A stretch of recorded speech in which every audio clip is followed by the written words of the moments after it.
Those of you that's here in the building present, and those of you that's listening to us on YouTube. We are here at the Dock Bookstore, and at this present time, one of the owners of the Dock is going to come and welcome each and every one of us to their facility. Welcome, welcome, everyone. Thank you all for being here. Shout out to our in-studio audience. Yay! And shout out to our virtual audience. We're so excited to have these two beautiful women here. It's going to be a conversation. The one and only Deborah Peoples, Councilwoman Deborah Peoples, and then the beautiful Tierrney Tinnin. Okay. This is our first time meeting you. That's it about Tierrney Tinnin. Yeah, tyranny, like tear on the knee. Okay, And Tierrney. tinnin, Okay. like winning with a T. Okay. Okay. Wonderful. We're looking forward to this conversation. Again, the Dock Bookshop, we're located here in Fort Worth, Texas. So if you're ever in the DFW area, please make your way to us. We would love to see you. You can also visit us online at thedockbookshop.com. We're an indie bookstore here in Fort Worth, and we just love books, people, and community. So definitely come and check us out. Thank you, Don. Thank you, Don, for making us welcome here at the Dock. Being the old country Baptist preacher's son, we was always taught you never start anything without asking grace from the ancestors. So we're gonna ask Minister Lee to come and give us grace to bless this, that it'll be not only successful here, but successful everywhere. Minister Lee.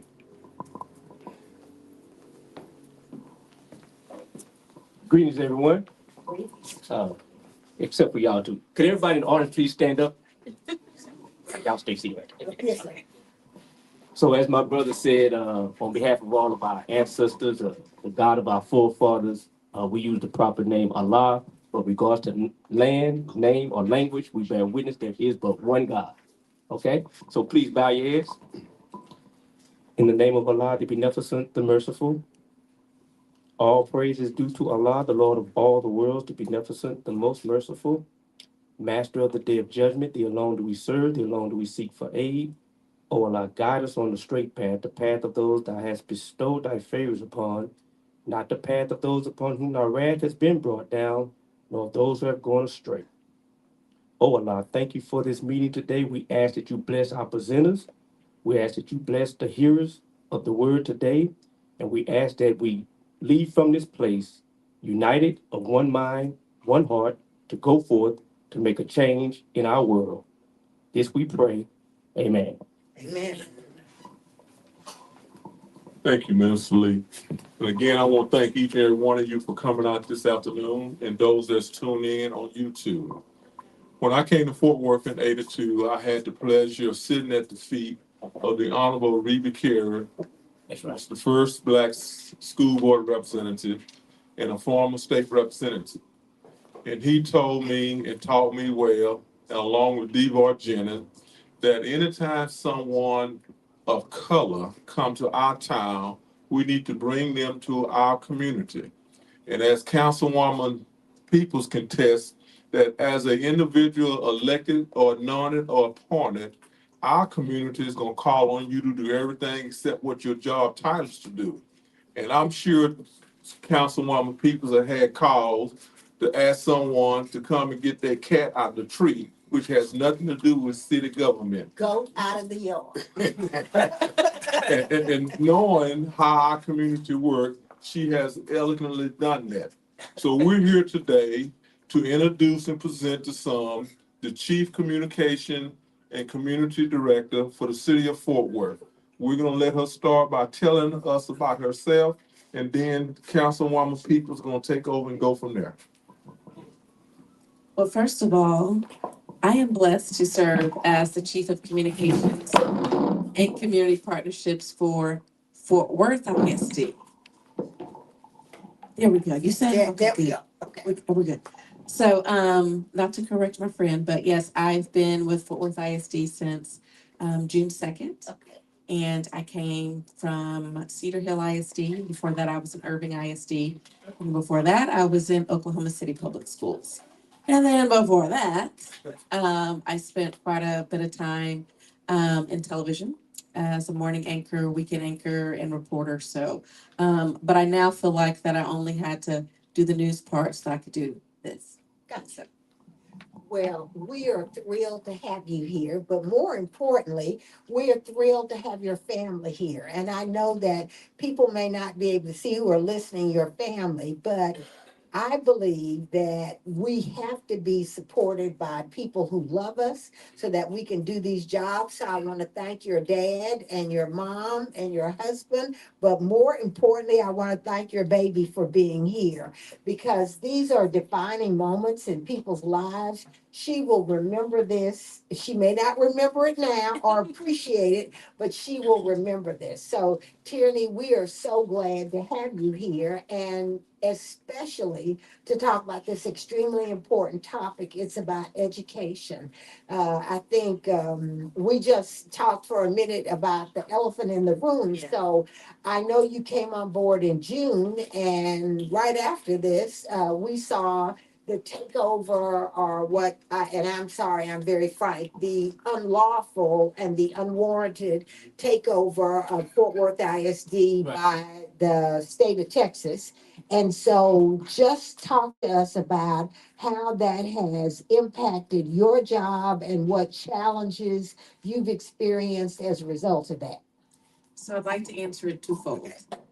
First, personally, when I received the offer from Fort Worth ISD, I was at my previous position and getting ready for an actual board meeting, and they called and I said, okay, let me call my husband. I said, I got the offer. He said, all right, cool, let's pray about it.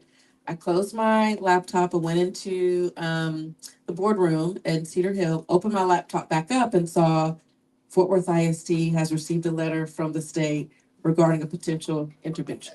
Okay. So it's like, oh, so that's what we're doing now. Okay, so things have changed. And as soon as I accepted the position, I will tell you this: people told me I was crazy. They would tell me, why would you go there? Because of all of the uncertainty. But I'm here because God told me to be here. Okay. God wants me here to be here for a time such as this. Why? Well, I don't have any input or power on what the state is going to decide for our kids in our city. Um, God laid on my heart to be here, Good. Okay. to be in this position. So personally, I am focused on being obedient to what God has for me. And so every morning on my way into work, I pray and say, Lord, you tell me how I'm supposed to show up today and give me the voice that the students, the community, that the parents, that the principals, the administrators need, that maybe the voice that has not been at the table previously.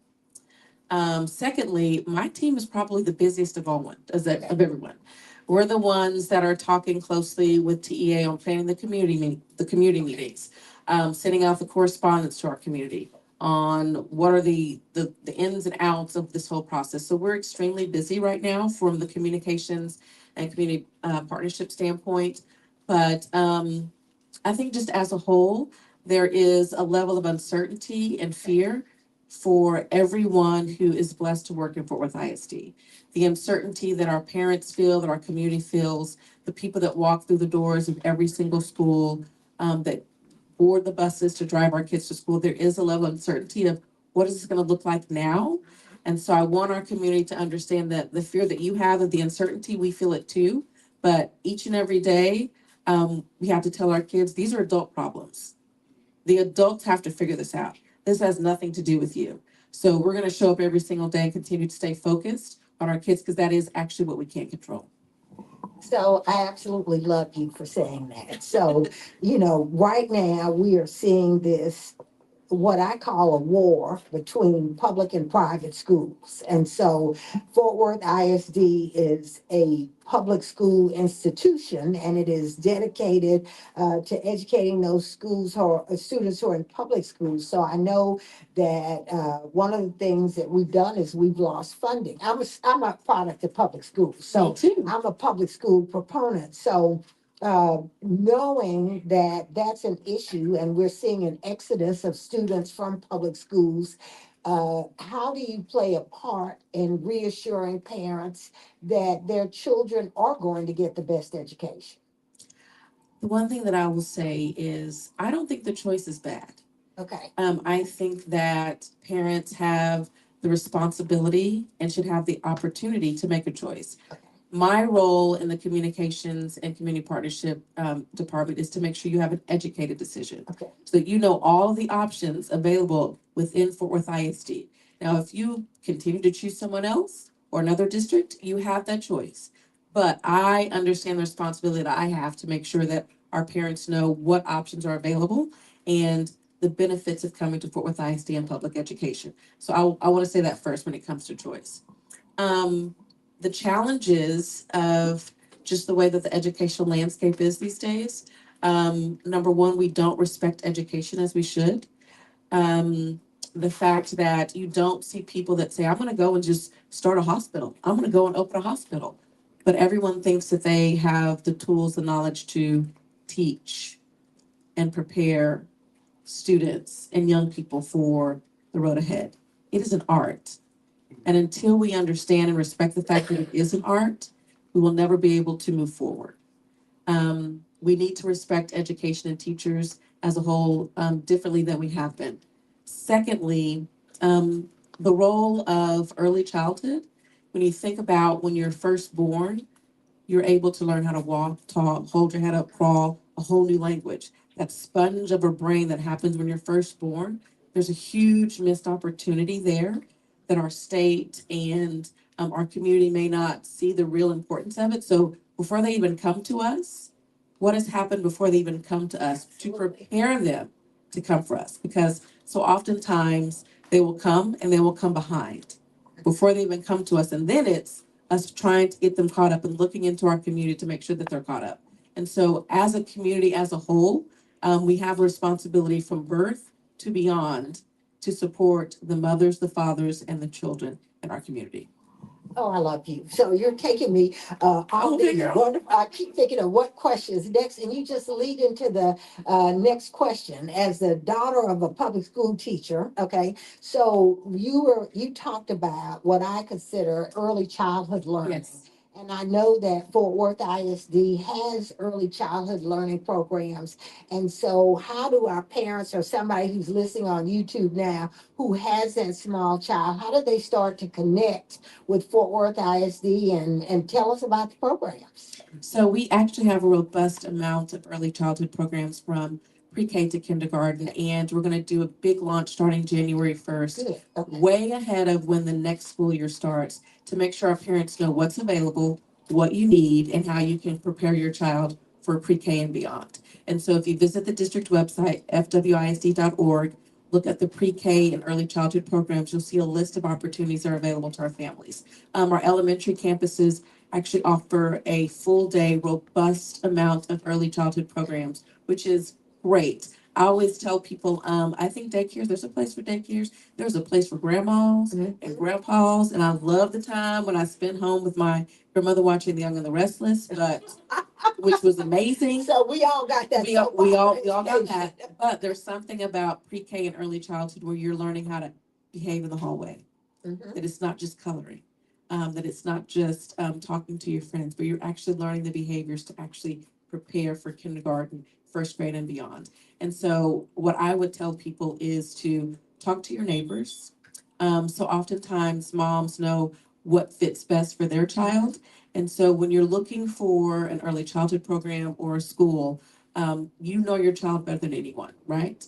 And the thing about K-12 is these teachers are certified, they've gone to college, they know exactly what is needed for those teeny tiny babies that want to squeeze your ankles and your calves Your and leg. hug your legs. And they have the patience that a lot of us do not have for those smallest learners. And so visit the website, have the conversations, love on your grandmas and your grandpas and all those fun things. But there is a little bit of specialness and uniqueness when it comes to having your child in school as soon as possible. So that brings up a whole nother thing when I think about the little bitty babies. And Fort Worth is a majority minority city, and we also speak a multiplicity of languages. My district, District 5, a lot of South Asians live in the district, a lot of Latinx students live in the district. So how I know that part of the issue, or I believe that part of the issue with the takeover had to stem from students who English is a second language. And so, and they are required to take the TOS test in English, and many of these students struggle with language. What are things we are doing, or, and especially, and I don't even want to say in light of the takeover, but what are some of the things we are doing to prepare these students who English is not their first language to become fluent and to get educated? And I know you wanted to focus on the English as the first language, but I also want to remind the folks at home and here that even when it comes to the African American students, Absolutely. we're thriving in a system that was not designed for us. Absolutely. So I want to just talk across the board. Please do. Okay. So when it comes to our English language learners, we do have a specified department with a focus on that Okay.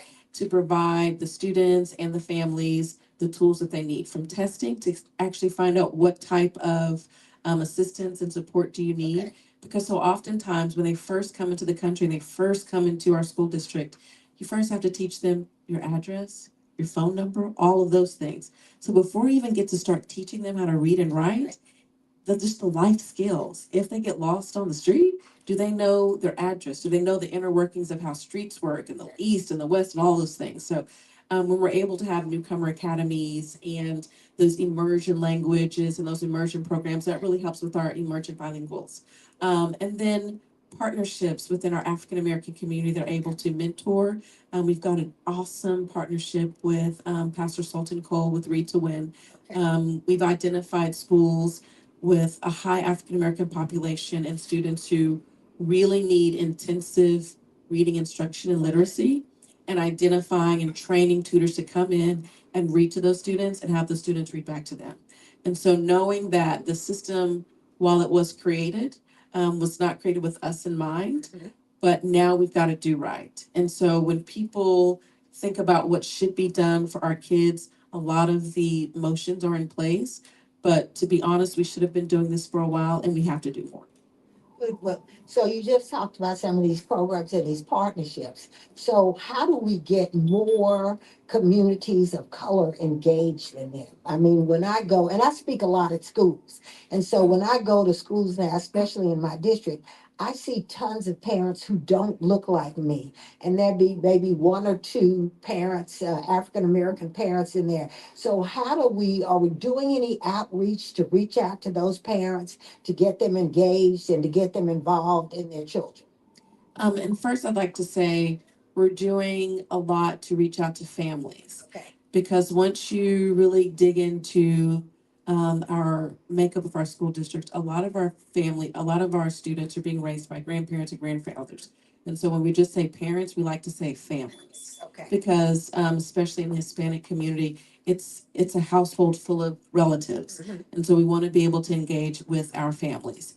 One thing that I like to remind people is we have the students for 187 days, but there are 365 days Absolutely. in the calendar year. So they're actually with you all, more than they're with us. Mhm. So you see them at church. That's right. You see them at the grocery store. You see them at the rec center. So you don't have to wait on us or connect with us because you actually have them more than we do.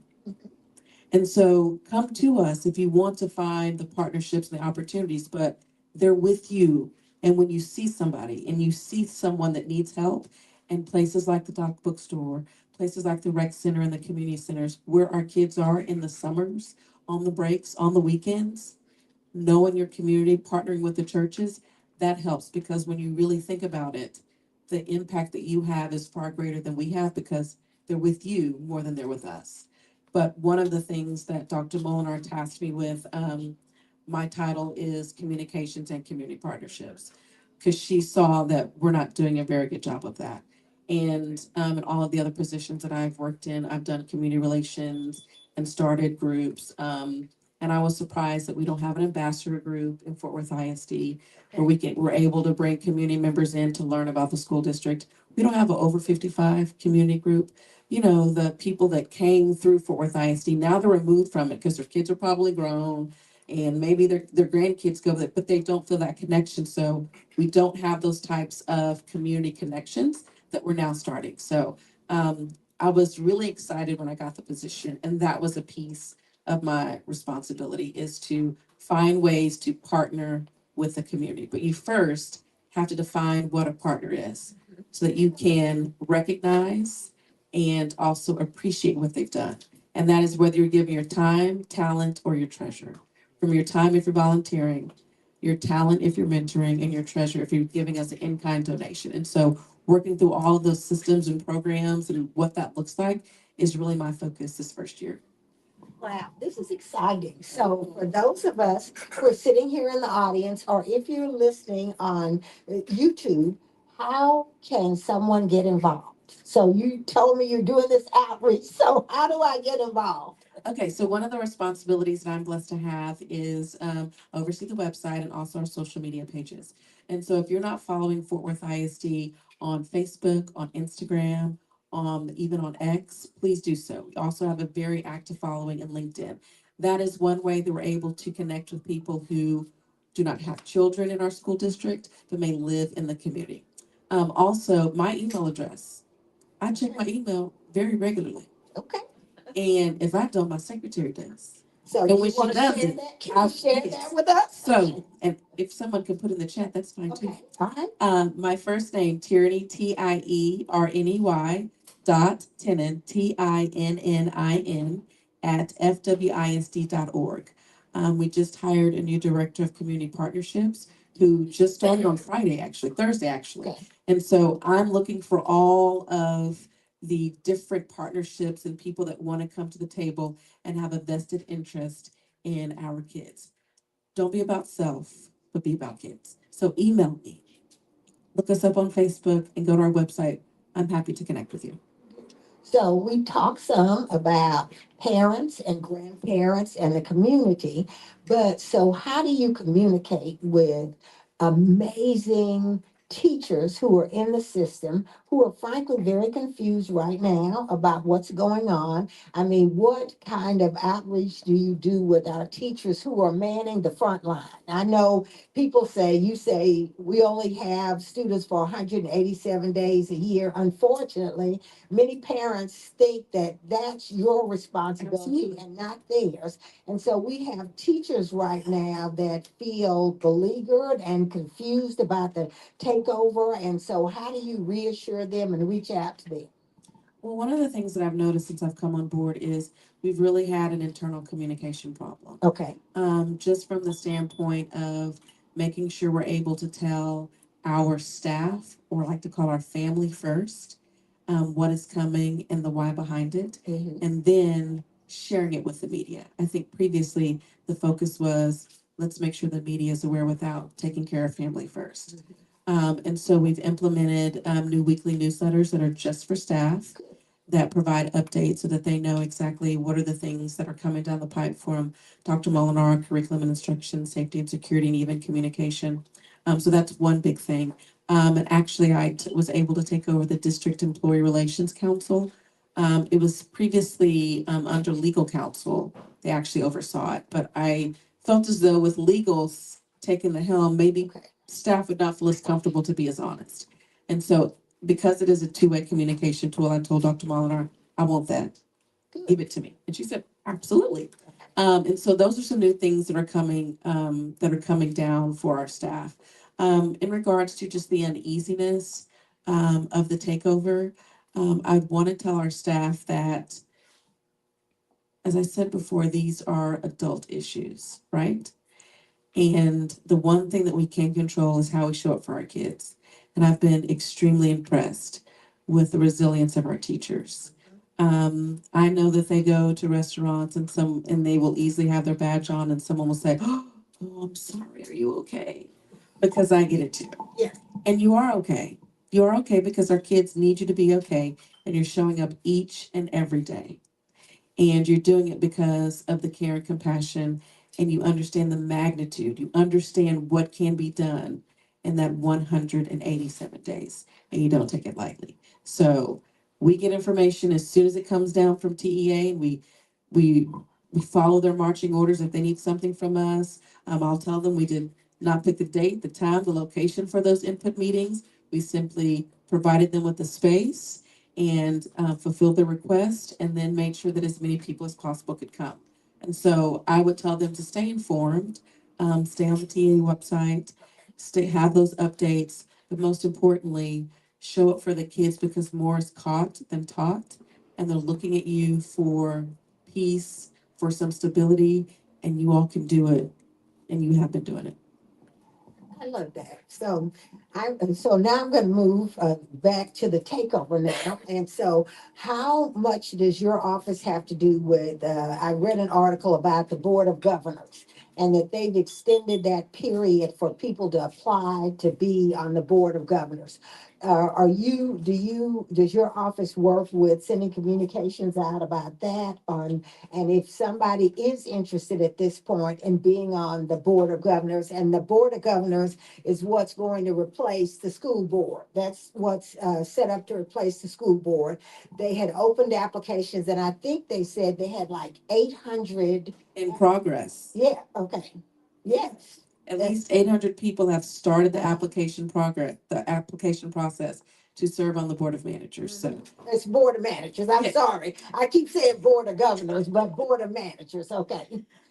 So I will tell you, no, me personally did not know that they were extending the deadline. Okay. But the TEA media relations person I'm close to, I sent him a text and said, can you help us sister out and like let me know What's going on? Yep. I'm just saying. He was like, you're right, I should have done that. So yes, they have extended the deadline for applications for the Board of Managers. My team is basically, if they need us, they send us something to share with our community, we do so. As we get media requests that deal with the takeover, the Board of Managers, we're instructed to send that back down to TEA and they answer all of those questions. But just know, when things like that happen where you left a sister out of the loop, just know I'm gonna send a text and say, help us, like our community needs to know that. And as many applications as possible where the people are interested to complete that process. What I do know is that they're having the required Lone Star governance training on December 6th and 7th, I do believe. And because they extended the deadline, there may be another opportunity for another training, which is required if you want to serve on the Board of Managers. So I know roughly what the percentage is, but can you tell our audience what's the percentage of African American students? What's the makeup of Fort Worth ISD, the students? We are a majority Hispanic community for our population. We like to call it majority minority. So we have a large Hispanic population followed by African American population. But when you go to campuses like Clifford Davis and you see our Arabic students, you see our students from Nigeria, from Guyana, you see our students from Israel. We are a melting pot of sorts. But the majority of our students do come from a Hispanic background. And so I'm putting in a plug now. Most of the students in Fort Worth ISD are Black and brown. The Board of Managers should reflect that percentage. And so I am making a plea now for you to apply. Now, I've heard my things, and we're not going to talk about here about the Board of Managers and how it governs, but you cannot be part of fixing the issues if you're not you're not seated at the table. So how does one apply for the Board of Managers? So there's actually a link on the TEA website that speaks to all of the other school districts that have gone through this intervention process. And there's a section that talks about the Board of Manager requirements. And I don't want to speak to all of the particulars because that really is something that TEA can clarify for you all. But if you Google the Texas Education Agency Board of Managers, they'll list out the qualifications. At the last meeting, they did mention that they want people who have a vested interest and a care and concern about the students in Fort Worth ISD. They were not specific of actually living in Fort Worth. And so they did not give that specificity, which I think caught a little people off guard.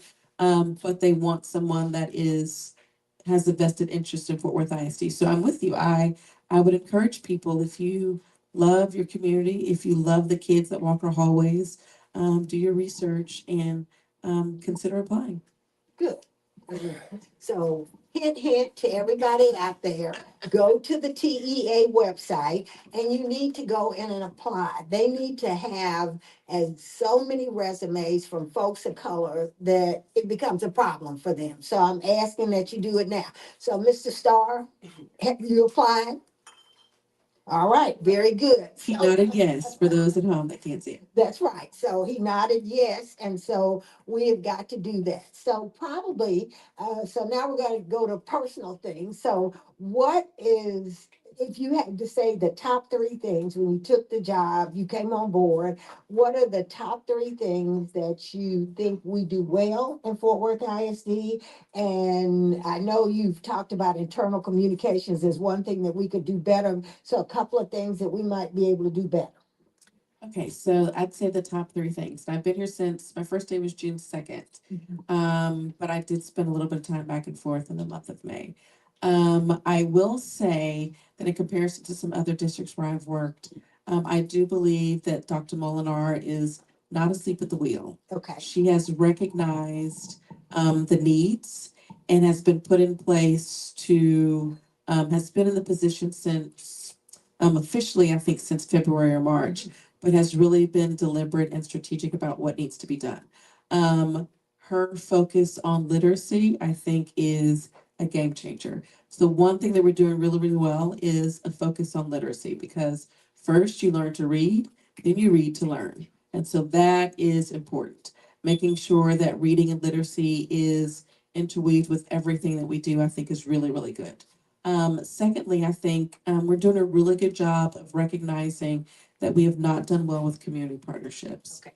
And when I talk about community partnerships, not just the people with the deep pockets, but just the partnerships just in general, and being able to define what that looks like so that you can see yourself in it and be interested in coming and working with us. So I think just the idea that we have recognized we've not been doing that well, I think is absolutely a plus.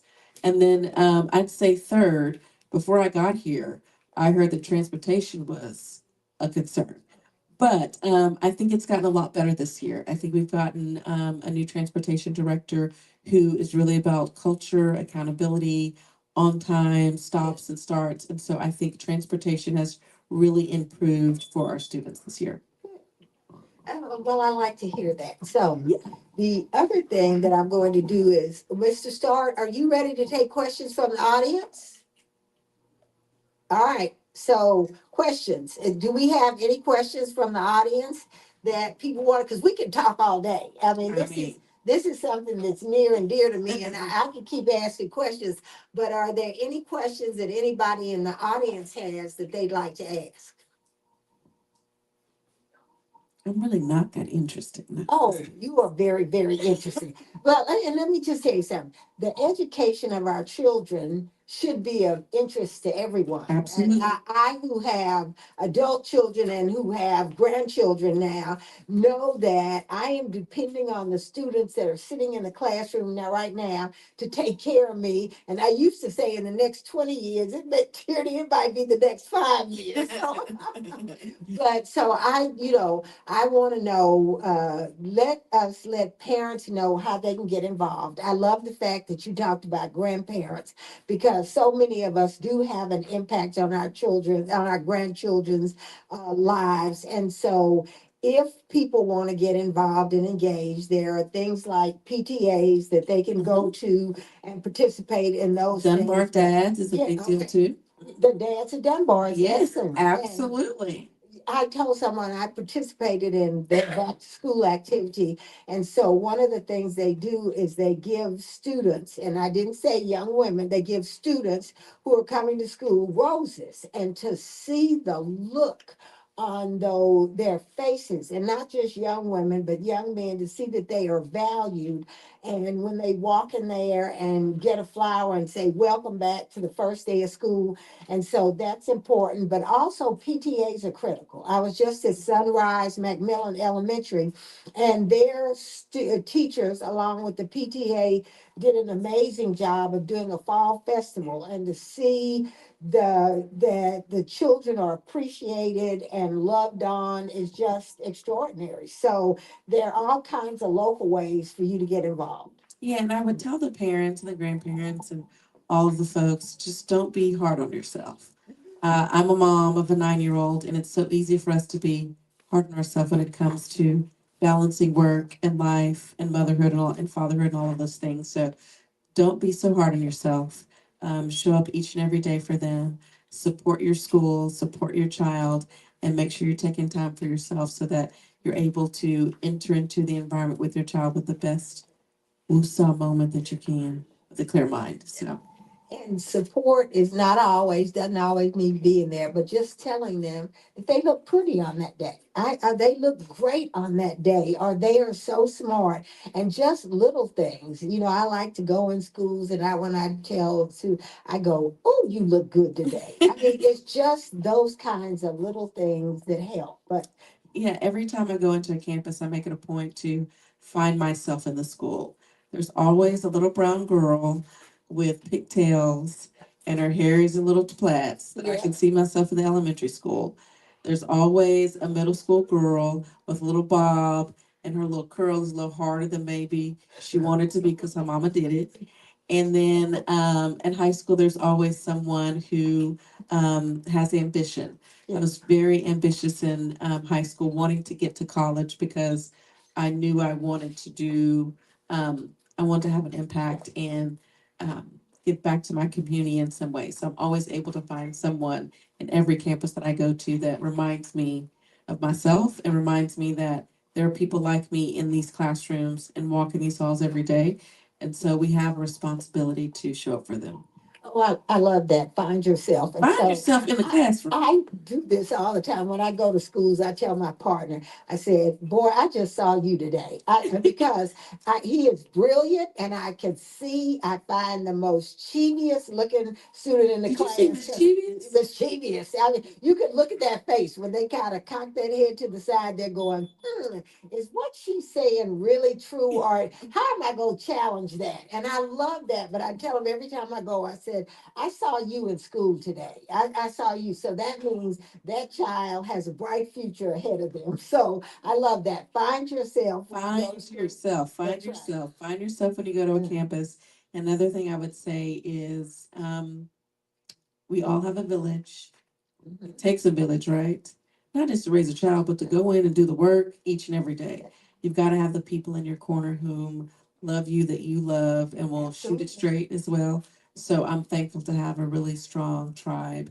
And I love after a really long, stressful week to go home on Friday nights and have family movie night, sit on the couch with Rob and Lola, and sometimes my daddy or my sister and my niece Ryan, who's here, and just woosah and have a moment. So I love that. Well, also when you talk about having woosah moments, my woosah moments come here at the Dot Bookstore. This yes, is a community institution. It's not just a store. It's a place for me. When I walk in, I'm at peace. And so the things that they do for students and the outreach that they do is amazing. And when I walk in here and see books by African American authors and about African Americans, it always brings me back home. And so I want to encourage you, if you haven't been here, don't let tyranny beat you here. Okay, you need to right. get here. The Michelle Obama book is right over there. That's right. It's right That's over there. right. And so it is just amazing. But we are excited to have you here. I am delighted that you are here. Thank you for coming out today to be part of our community. And Mr. Starr? Oh, Oh, Mr. you Starr have a has a question. question. I'm so sorry. Someone has a question here. Mr. Starr has a I'll question. give you the microphone. Because there's such a growing population of us seasoned citizens that are computer challenged. I'm 70.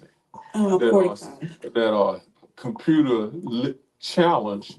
What form of communication do you have for us that's not technology savvy in computers?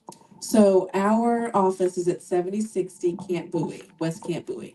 You come up there and you ask for Miss Alma Polar, or ask for Tierrney Tinnin. We will come out and get you what you need in regards to community partnerships and volunteering. We can walk you through that process.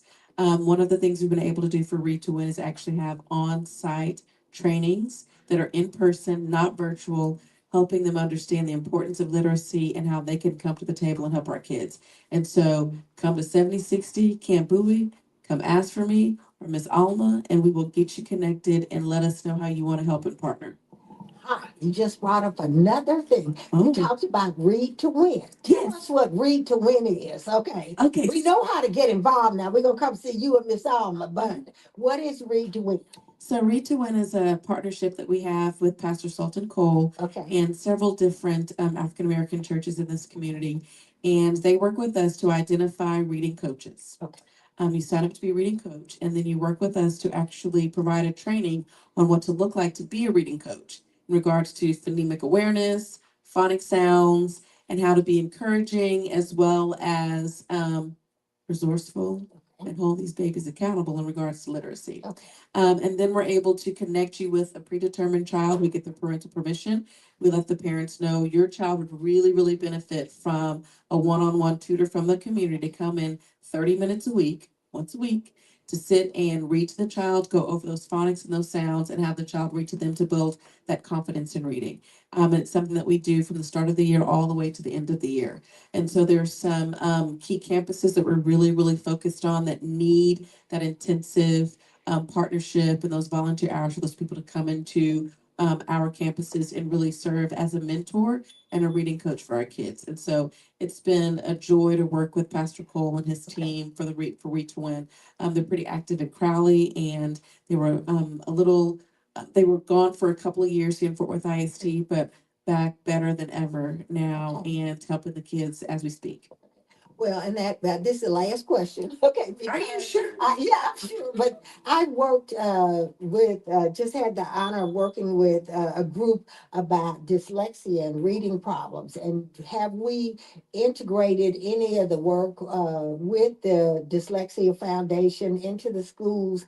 Because that is an issue that many of our students face that goes undiagnosed. Yeah, and I think it goes undiagnosed because a lot of parents, it looks like you're just a really bad speller when it first shows up, or maybe you're just turning the letters back and forth. So they just think, well, you need to do more work. You need to study a little bit harder without really understanding the thought process behind it and the support that needs to be done for the kids. And so first and foremost, just identifying and having an understanding of really how many kids in our current system have this superpower, like we like to call it. It is a superpower. Have this superpower that we like to refer to, and having those dyslexia screenings, and then making sure that the parents understand that have the screening so you'll know if your child needs this or not. And then sit down with your child's teacher and see if it's what's best for your child, if this is the way that you want to move forward.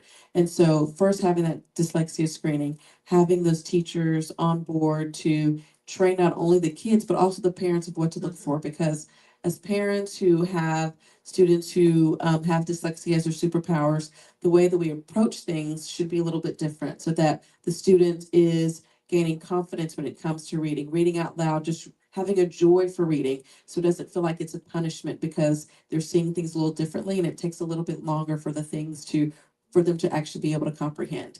And so just as much as we're working with the student to understand their superpower, making sure that our parents know that it is a superpower, and these are some of the things that you can do to support them. Well, you have been delightful, and I think you summed it Oh, up. he said no. It's just start. Oh, I think we have another question. Oh, Oh, you okay. do have a question, right? Okay. She has a question. How are you? There you go. Well, you want to come up here and be seen? Oh, not really. Okay. I just have a question about like incentives. So a lot of minority children don't have like that incentive. They don't understand how grave like their grades can be on impacting their lives and their future. And so a lot of the times with schools, it helps a lot when we have like incentives to like push us forward to do better. Are there any like programs to where y'all could start doing incentives for children so that they work harder for making better grades? Absolutely. I think one of the really great incentives that we have when it comes to dual credit in our early college academies and high schools is you can leave high school with an associate's degree. Like, we are saving families thousands of dollars. You can walk out of high school with a college associate's degree and a high school diploma at the same time. And so making sure that we're educating our parents on the importance of that, that we're able to save your child money, as well as less time actually in college when it's time to get outside of high school. And that once you have an idea of what it is that you want to do, it's so much easier to be successful because we try really, really hard to expose our kids to career and workforce development because we would hate for someone to say, I want to be a nurse. I think this is so great. I want to do this. And then they get to college, they realize they don't like blood. So that is the role of career and technical education is to get those industry certifications in high school so you can figure out, okay, maybe I thought I liked that, but maybe I actually like something else. And so before you actually start to go to college and put that investment in, you really know what it is that you want to do. So that's the number one incentive. But things like the ASVAT, when you're able to test in to get into the military, so that you're able to figure out this really what you want to do, and then scholarships as well. Our guidance counselors are phenomenal in making sure that our students know what's out there because there are tons and tons and tons of scholarships available, but you have to put in the work, get it done, and submit it to get those funds. But good question, Ms. Ryan. Did you mean short-term incentives? So Some of those are good too. yeah. Because a lot of the time they don't understand that what's it called? College is important. Is not something that I was around when I was in high school. That a lot of the kids didn't understand that how important college was, and how important it is to make good grades to go to college. So one thing that kind of helped was I would have teachers that would be like, "Hey, if y'all get this done by the end of the week, we'll go to the gym. We'll do this. We'll do that."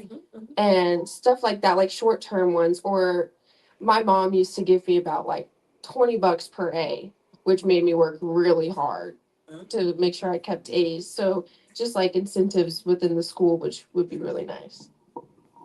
I think those types of incentives are really based on by campus and it supports climate and culture. So for me to give just a broad answer, because I think some of the incentives that are great for one campus may not be as effective for another one. So some of those incentives that I've heard about are you get perfect attendance, you make the grades you need to go that you need, you're going to be able to go to the pep rally on Friday. You're going to be able to go on those college tours to see what exactly is available out here in the world after high school. And apparently dress down days are really like very, very popular for kids as well. So, and once you have a parent or a grandparent or an aunt or family member that's going to give you $20 for an A, I mean, you Yeah, can't beat that. will somebody adopt this old lady? Because if I could get $20 for an A, it might have changed my whole trajectory in life. Well, thank you. No, and so I love the fact that you asked that question because Yes. that is a question that's asked a lot about, how do we incentivize our children to do better rather than I grew up in a household that said, don't bring me home a report card that has a failing grade. Okay, we got incentivized another way, but but I that is a question about positive incentive and how we do things. So thank you. Very, very good question. I think we got another question. Oh, they're ready now. We must have hit a button. I Okay. don't know. Okay. Well, with that being said, one of my questions is, I know we do a lot and that they're implementing a lot in the community for the students and for the support they need. Um, as a single Black mother, that was raised by a Black woman, what are we doing for the parents that don't know what they don't know? Like, what are we doing for them to help them be able to prepare that future generation? I remember not knowing anything about credit or mortgage loans or how to apply to get to college. And if you don't have a parent that knows that, they can't help you with that process either. So I would just love to see more programs in the community to help the parents that don't know what they don't know. Good question. I think we actually see that quite often. When you go to parent teacher conferences, you're wondering why the attendance is so low because sometimes parents feel intimidated to come through the door because they don't know what they don't know. And they'll sit in the car and think, okay, I'm going to go in here, but can I actually help my child be successful? Because my daughter is 9 and she's asked me questions where I don't know why. I don't know why that word is spelled that way. It's the King's English, and that's just what it is.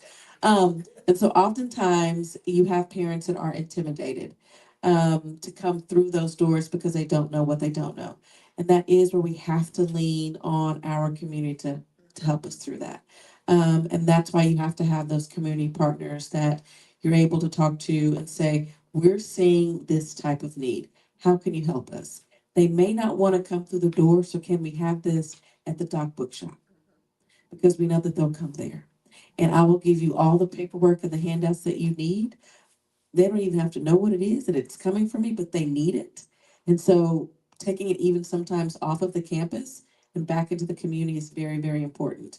And so when you think about the surveys that we do to kind of get an idea, the anonymous surveys, the people that may not want to tell us face to face the things that they're dealing with, that they're struggling with, those types of strategies are helpful for us to gauge what's actually happening, but it's up to us to do something about it.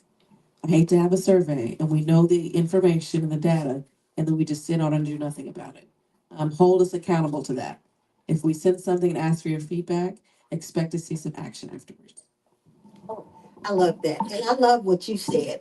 Let me tell you, I am Mama Deb, T Deb, Aunt Deb. I am, yeah, I am, you name it. And because I think, I used to tell people, I knew how to go and navigate and fight for my children, but I would go and fight for the children whose parents could not be there. And we have to have that big mama, that good mama, or that neighborhood mama that is willing to get invested and engaged. So, Absolutely. yeah. And so, Mr. Sir, are they still doing Leadership ISD? They are not, but we're bringing it back. Okay. Well, yay. Yes, when I first came on board, I asked if we had something similar, and they told me that Leadership Fort Worth, which I'm in the current class for that, they got rid of the Leadership ISD, and I said, well, that's coming back. It's coming back. It's coming back. 2026, it's coming. I I went don't through need to that get it to them program. and do that. That's It's coming. right. Now, I went through that program and I went through it. My children were long out of school, out of college, out of master's programs, PhD programs.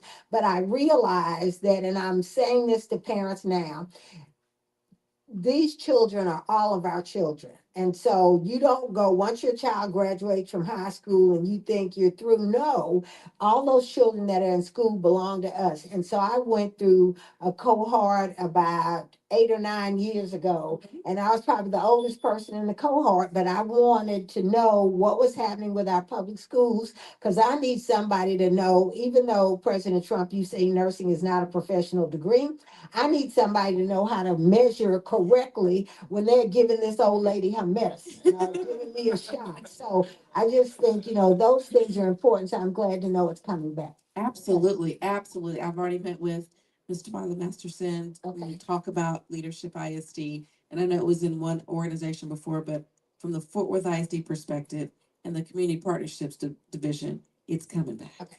Well, I urge all parents, and you do not have to have a professional degree or a college degree. You just have to be an interested parent and apply. It is eye-opening. And Absolutely. It talks to you about what our students need, what our children need. Are there any other questions? One more question, and then I'm going to tell you.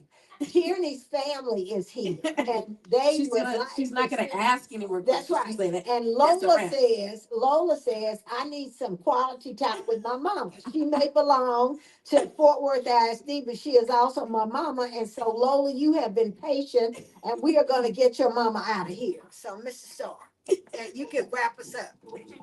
Oh, she got a question We too. got another question. Okay. Okay, so I have a question about the children, right? So not the elementary school children, but the middle school children. Mhm. There is a responsibility on the children as Absolutely. well. So have we thought about like a partnering for progress kind of initiative for the kids, right? For the children who are doing well, because all of them are going to have a challenge in some subject. Mhm. So whatever subject they excel in, allow them to share with their peers. Yes. And that gives them, of course, they feel like the big man on campus because they're able to help.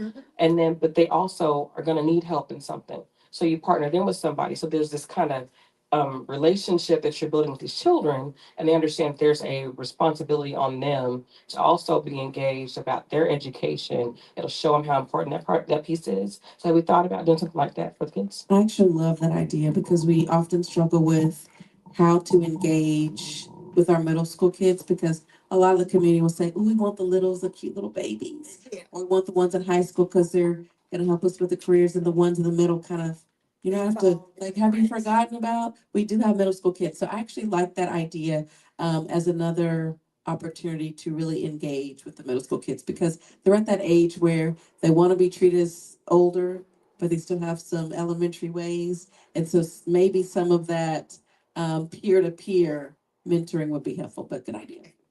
That is great. I like that. Just for the record, because of Ms. Peoples, I graduated from Fort Worth Leadership ISD Amen. 3 years ago. Because her encouragement that I almost didn't do it, but she said, go ahead and do it, so I did it. Good. My question is this. It's always been rumored that public schools is losing funding every year. And because there's a possibility of the state take over Fort Worth ISD, once the state take over, because their pocketbooks are deeper than Fort Worth ISD, are there things that you might be able to wish or get that you can't get through Fort Worth because of funding that you might be able to request and get once the state take over? That I don't know.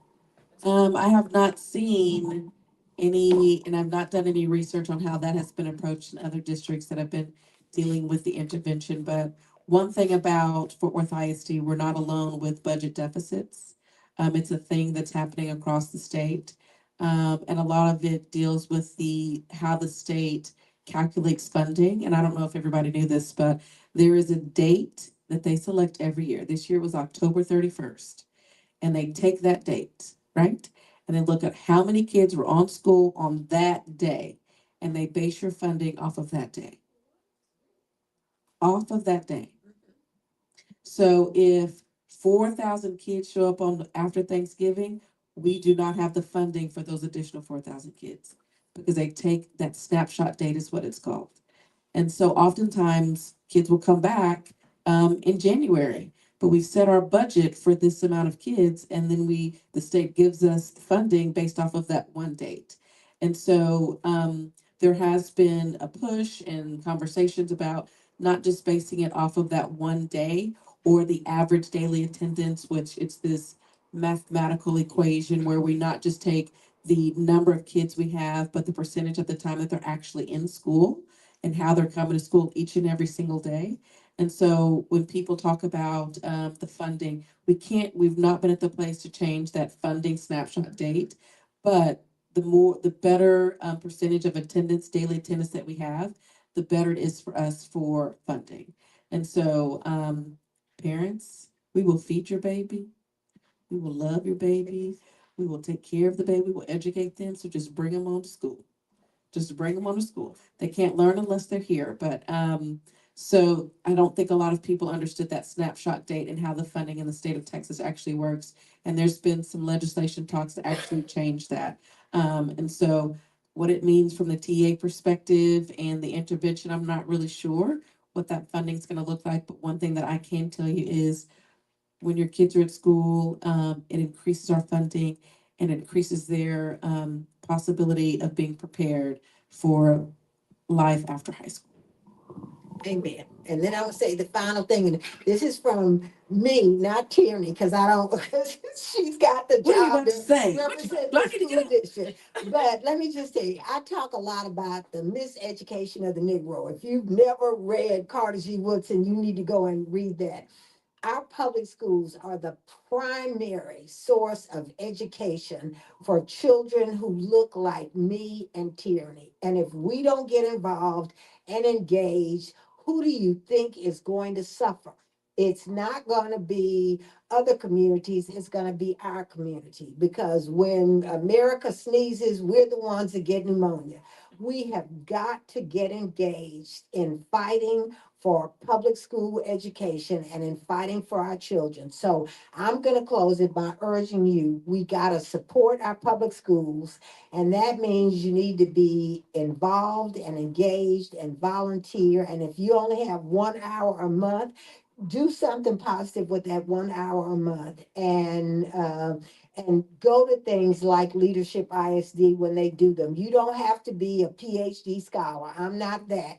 You have to care and go and understand things like school funding and how to do it. And then do community partnerships. The Doc bookstore is here. They have programming that is phenomenal, and bring your children here. If you can't make it to school Monday through Friday, you can come in here on a Saturday and do something with your kids. So, Mr. Willie Starr, I want to thank you for the Thank work you. that you've done. Tierrney, I want to thank you for coming. I feel much better now that I know that you're here. And Donnie, do you want to come and say goodbye from the dock? Oh, no, you are Willie's closer than that. Okay. Thank you for having me at the dock. Thank you. I Okay, thank enjoyed you. every moment All of right. it. I want to thank each and every one of you for coming out. Minister Lee, make your way up to give us traveling grace. But as he comes, I want to remind individuals that when you look around, there might not be a big crowd that we anticipated, but there's a story in the Bible that says that there was a warrior got ready to go to battle, and he had a massive army. But by the time he went to battle, God had cut it down to less than 500. So those of you that are here, you are the soldiers that God chose to send the word out and let the world and city of Fort Worth know that we have an individual that's committed to keeping us informed of what's going on in our public school. Minister Lee, give us traveling grace and you're dismissed. You